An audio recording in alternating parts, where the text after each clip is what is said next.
The girl in the video is an international student studying in London. She has posted several videos in which she films herself making loud noises outside her window in the early morning, disturbing her neighbors.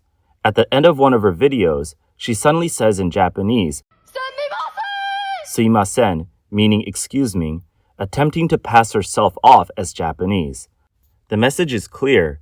The wrongdoing is attributed to the Japanese, and if there's any anger, it should be directed at them. To further impersonate and vilify the Japanese, she also made another video where she drew a mustache on her upper lip with a black pen and wrote in the title, "If the colonel doesn't get angry, the sun won't rise. The general has arrived." This is clearly an imitation of the image of the Japanese army during World War II. She then spoke in a Japanese accent while speaking Mandarin. 中国有句古话叫做“识时务者为俊杰”。那你？Backlash!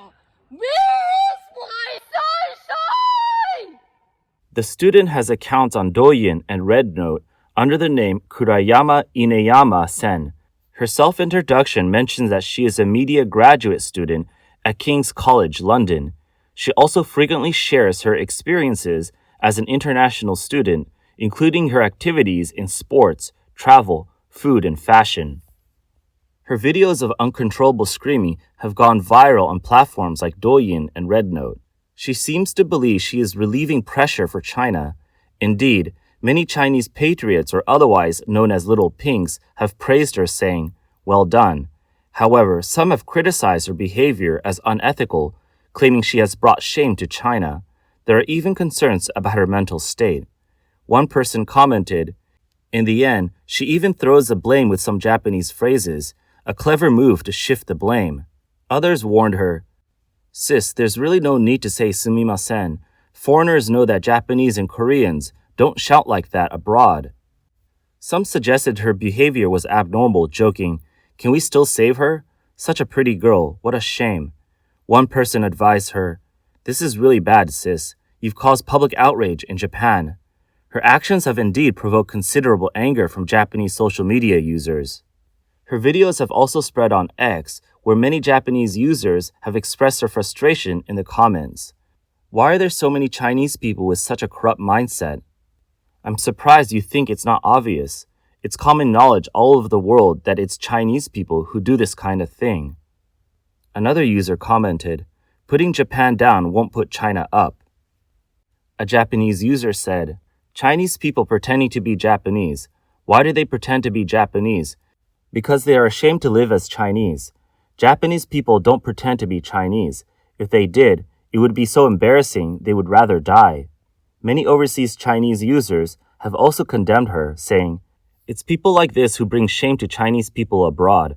Don't blame others for bringing you trouble. You're the ones who lose face." So many people do this these days. They treat deception as cleverness and low behavior as talent. You've disturbed everyone. Don't you feel ashamed? This is why the whole world hates China. Her manners are truly appalling. I feel sorry and ashamed for her. Pretending to be Japanese seems not to be enough for her, as she starts pretending to be Korean. 韩国人来了，手不把的老爷们一起学啊！ Sunshine London, sunshine the UK. Many Chinese online users believe this influencer's act of deliberately pretending to be Japanese or Korean while doing bad things in order to blame or vilify others is shameful and further damages the image of Chinese people. There is a saying in the Chinese international student community, "When you're abroad, your identity is what you choose." This means that when abroad, Chinese people can present themselves as whichever nationality they wish. Some influencers even claim to teach international students a little trick. 当你在一个说英语的国家做了丢人的事儿的时候 When you do something embarrassing in an English-speaking country, the real pros, the international students, don't say sorry. What should you say? You should say, Sumimasen, or this one, Miyahiyo. And when you cross the street, you should shout, "We are Japanese." Got it? A Chinese live streamer in Tokyo was dining at a restaurant when his loud voice upset other customers. Despite multiple requests from staff to lower his volume, He ignored them. When asked again, he began pretending to be Korean.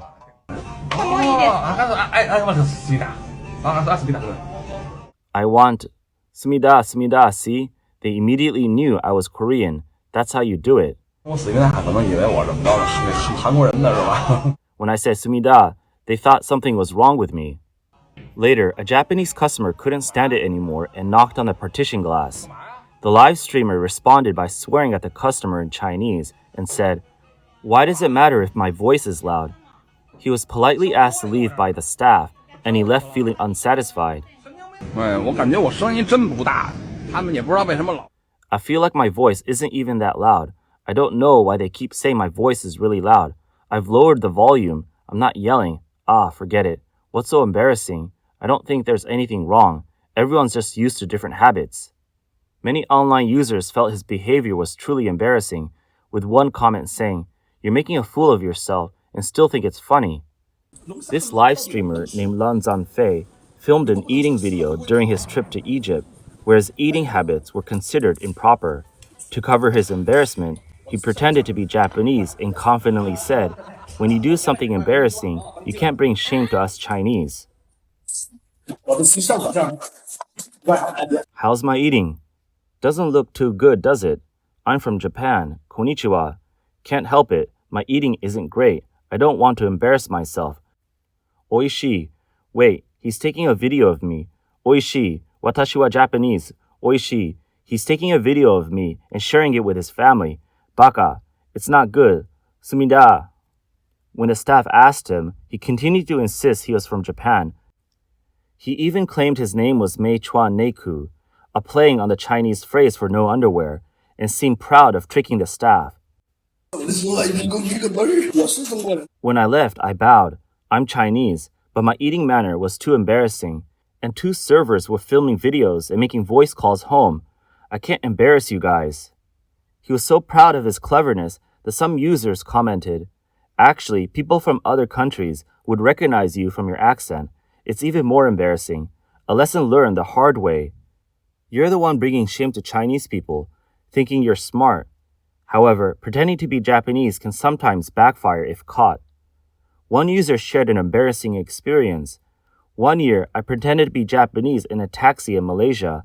The driver called his Japanese friend and handed me the phone. That was really awkward. Pretending to be Japanese abroad is one thing, but surprisingly, some Chinese people do it even in China. In a hot pot restaurant in Anhui, a Chinese man caused trouble while pretending to be Japanese, repeatedly shouting in English, "You don't touch me." This sparked a patriotic outrage among little pinks. After years of anti-Japan education, they naturally harbor hostility towards the Japanese. When they see someone pretending to be Japanese in their own country, it leads to a strong backlash. Many comments online called for the person to be treated as a traitor or even a spy.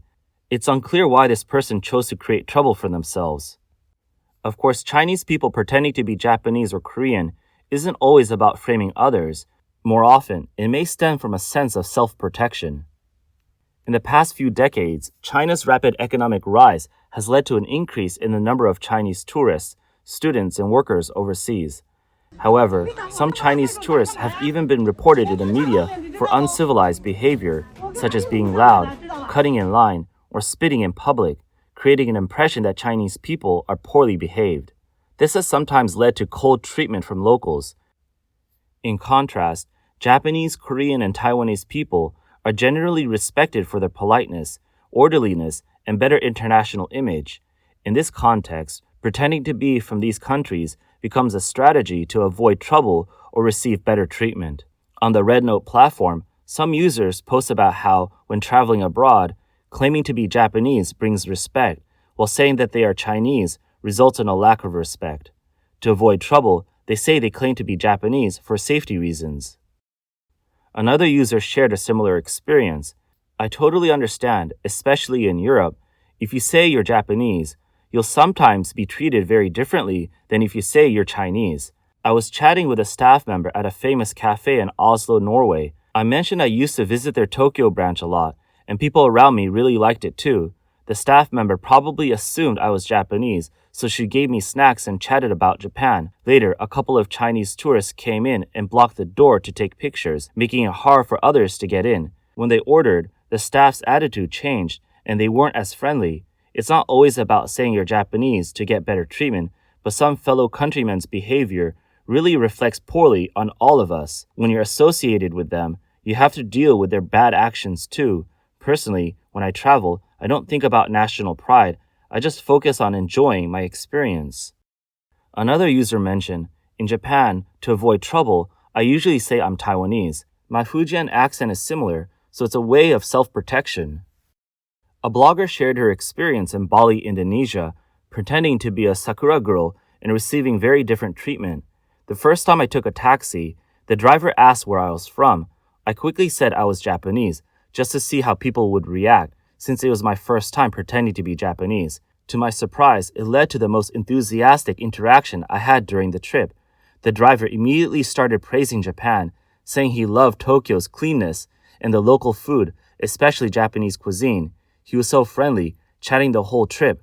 On the return trip, another driver asked where I was from, and when I honestly said I'm Chinese, the whole ride was silent. He didn't say a word. It was hilarious. When I got out, he almost tried to charge me an extra 8,000 Indonesian rupiah. I had to remind him to give me the change. That day was a real eye-opener. Balinese people are actually very friendly and kind to Chinese people, but there's definitely this favoring Japan and favoring the West phenomenon. The differential treatment was both funny and frustrating. Although pretending to be Japanese or Korean may lead to better treatment, this behavior is controversial. Impersonating others can lead to misunderstandings and even harm the image of Japanese or Korean tourists, especially when the impersonator's actions are inappropriate. For example, Jeju Island in South Korea, which allows visa-free entry for Chinese nationals, has attracted many Chinese tourists. However, as traffic violations and legal issues caused by Chinese tourists have increased, this has become a major headache for local residents. Even more shocking, some Chinese tourists caught breaking the law have falsely claimed to be Taiwanese or Korean until the truth was revealed. This is not just identity theft, it also negatively impacts the image of Taiwan and Korea. Currently, South Korean public opinion towards China is less than 50% favorable, with negative reviews reaching over 80%. These figures reflect long-standing issues with illegal stays, criminal behavior, and identity fraud. South Korean media has pointed out that this is no longer a rare occurrence, and repeated incidents have tarnished the reputation of Chinese tourists in South Korea. Similar issues are increasingly common in Japan. Due to rising dissatisfaction with Chinese tourists, travel industry workers in Tokyo and Osaka have started sharing ways to identify problematic behavior among Chinese tourists. This situation has also affected Taiwanese people. Many foreigners have difficulty distinguishing between Chinese and Taiwanese people based on appearance, making the issue more complicated. Additionally, the Republic of China label on Taiwanese passports often causes confusion, and the low trust in mainland China's Air China has led to misunderstandings about Taiwan's China Airlines. Due to the similarity in names, Taiwan's China Airlines is often mistakenly considered a Chinese airline, leading to complaints and even boycotts.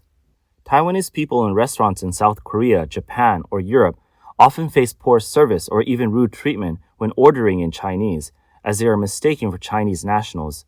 When the staff realizes they are Taiwanese, they often awkwardly apologize and sometimes offer small food items to make amends.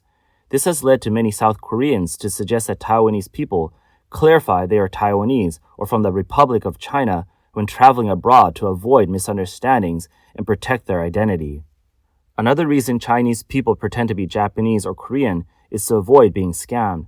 In recent years, some wealthy or high-ranking Chinese individuals traveling abroad have been flaunting their wealth, which has led to the stereotype of rich and foolish.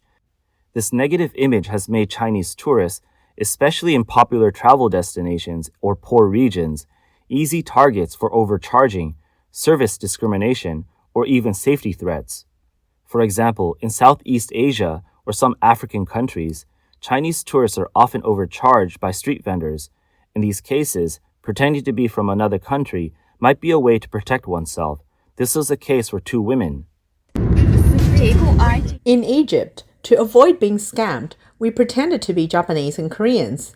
The sun in Egypt is just too strong, and so are the scammers. So here we have to speak foreign languages so they don't understand and don't know we are Chinese. We're foreigners. They all say we are Japanese. Japanese devils. Japanese devils have no money, so they won't get scammed in Egypt. They pretended to be Japanese in a market in Egypt, but the vendor spoke Japanese, so their cover was blown. Another Chinese tourist in Egypt also pretended to be Japanese, but the bus driver tried to overcharge him. The original ticket was 2 Egyptian pounds, but the price suddenly jumped to 20 Egyptian pounds. It seems pretending to be Japanese doesn't always work. Egyptian vendors are not picky about nationality when it comes to overcharging.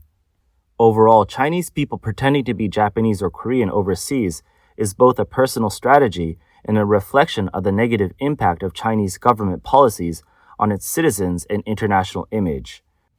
On the surface, it appears to be a response to the poor reputation of Chinese people overseas. The uncivilized behavior of some tourists has contributed to the stereotype of low quality, making Chinese people more vulnerable to discrimination or exploitation abroad. Pretending to be Japanese or Korean may earn some respect, but the root cause goes beyond individual behavior. In recent years, China's wolf warrior diplomacy has contributed to this increasing international isolation. The confrontational stance of diplomats in conflicts with other countries has deepened anti-China sentiment abroad, directly affecting ordinary citizens and making the Chinese identity a burden. Chinese government propaganda has distorted patriotism, fueling hostility towards Japan and Korea without improving the quality or cultural soft power of its citizens.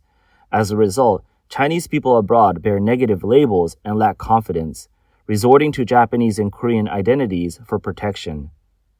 To change this situation, individual disguise is not enough. The Chinese government must reconsider its diplomatic strategy and improve the education of its citizens. Otherwise, the awkwardness faced by Chinese people abroad will only worsen.